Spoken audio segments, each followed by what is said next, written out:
Bueno, iniciamos este video con la siguiente afirmación. La batalla de Trafalgar definió la suerte del Imperio Napoleónico. Es cierto, luego de la batalla pasarían 10 años más de amargo conflicto, en el que cientos de miles perecieron.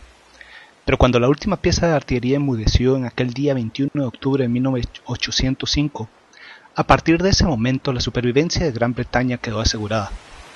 Y por los próximos 10 años, esa nación fue la financista de todas las coaliciones que se alzaron contra el emperador francés. Y eventualmente ese hombre y su imperio sucumbieron. Pero más allá de la enorme implicación estratégica de esa batalla, es interesante entender cómo la Marina de Guerra británica logró triunfar, ya que ese día los ingleses iniciaron la acción con una marcada inferioridad numérica ante la armada enemiga, la flota combinada franco-española. Era el siglo XIX, cuando los barcos de línea reinaban supremos. Estos enormes barcos de madera eran impulsados por la fuerza del caprichoso viento. Cada uno de ellos una auténtica batería flotante con 2, 3 y hasta 4 cubiertas sobre el nivel del mar completamente artilladas. Es interesante, cada barco podía tener tantos cañones como los que podíamos encontrar en un ejército de campo de la época. En Trafalgar, la flota británica arribó a la lucha con 27 barcos de línea equipados con 2.148 piezas de artillería, y se enfrentaría contra la flota franco-española que contaba con 33 barcos de línea equipados con 2.626 armas. Así, tanto en barcos como en artillería, los británicos se hallaban en una inferioridad del 22% frente a sus adversarios. Pero pese a ello, al finalizar la batalla, la flota franco-española había perdido 22 naves, el equivalente al 67% de su número inicial. En cambio, los británicos no perdieron un solo barco. Fue una victoria abrumadora para la Marina de Guerra inglesa. El arquitecto de la enorme victoria fue el comandante de la flota británica, el almirante inglés Horatio Nelson. Como todo buen comandante, él conocía las cualidades, tanto negativas como positivas, de las flotas que se enfrentaron. Y basado en ello, preparó un plan, en el que tomó en cuenta 3 factores de enorme relevancia.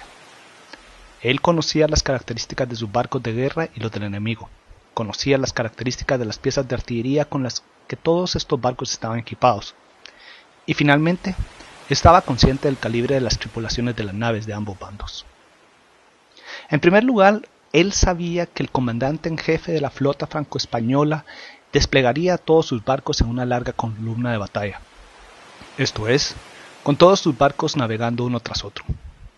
Nelson aprovecharía la vulnerabilidad de ese despliegue, porque estaba consciente que todos los barcos de la época, por depender de la fuerza del viento, no podían maniobrar tan rápidamente bajo ciertas circunstancias. Entonces, para esta batalla el inglés diseñó un plan muy sencillo. Él dividió a su flota en 2 columnas de ataque, que se lanzarían de inmediato a cortar a la flota española, y lo harían de tal forma que separarían a la vanguardia enemiga de los otros barcos.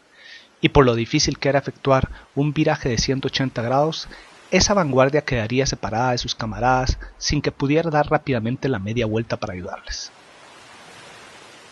Lo interesante es que el almirante inglés estaba actuando en contra de la teoría militar de la época. La visión convencional del combate naval dictaba que los barcos de las flotas fueran desplegados en columnas que viajaran paralelas, y que la artillería comenzara a tronar tan pronto como los barcos se hallaran a 900 metros los unos de los otros. Esa es la razón por la cual las flotas eran desplegadas en largas columnas, con sus costados apuntando hacia sus enemigos, para disparar contra aquellos la mayor cantidad de armas. Esa era la esencia del despliegue en columnas. Y siguiendo la teoría militar de la época, se aseguraba que el ataque directo de las 2 columnas de Nelson sería simplemente rechazado por el fuego de la artillería franco-española. Pero Nelson conocía otra realidad de las armas de su época. En los momentos iniciales del fuego, que comenzaría a una distancia de 900 metros, escasos proyectiles darían el blanco. Esa era la simple realidad. El alcance efectivo de las grandes piezas de artillería instaladas en la plataforma oscilante y en movimiento que era cada barco de línea era de solo un centenar de metros.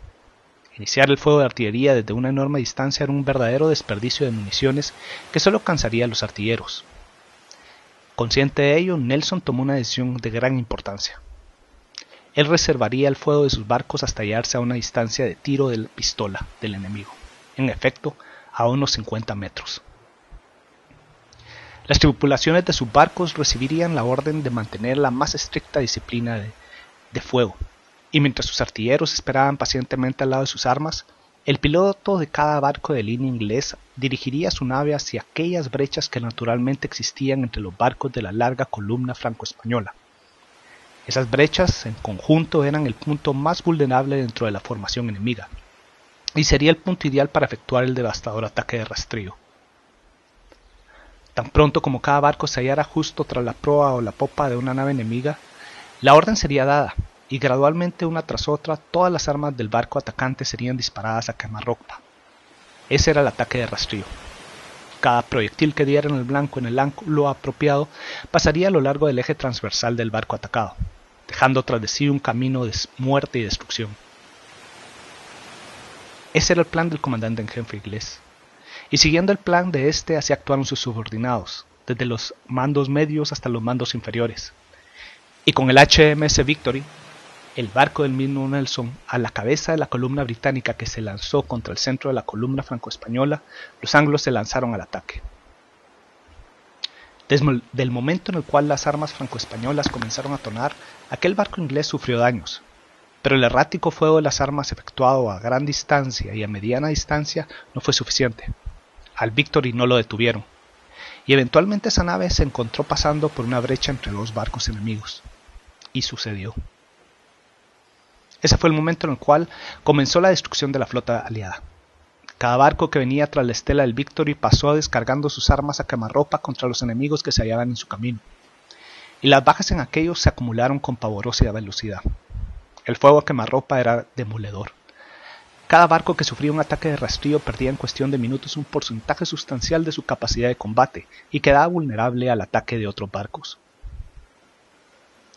Ejecutando los ingleses el plan de su comandante al pie de la letra, ellos separaron a la vanguardia aliada del resto de la flota enemiga. 11 barcos no pudieron dar rápidamente la media vuelta para unirse a la lucha, y a partir de ese momento el combate entre las flotas fue de 22 barcos contra 22. Parecía ser una lucha en igualdad de condiciones, pero con cada nuevo ataque de rastrillo y con el combate a quemarropa que comenzó a continuación, la capacidad de combate de cada barco aliado se redució un poco más. Y en minutos cada nueva andanada fue haciendo mayor la desigualdad numérica inicial. El combate duró varias horas, pero el resultado ya solo podía ser uno. Cuando terminó la batalla, 21 barcos aliados habían sido capturados y uno se fue a pique. Ese fue el desenlace de la acción naval que selló el futuro de Europa.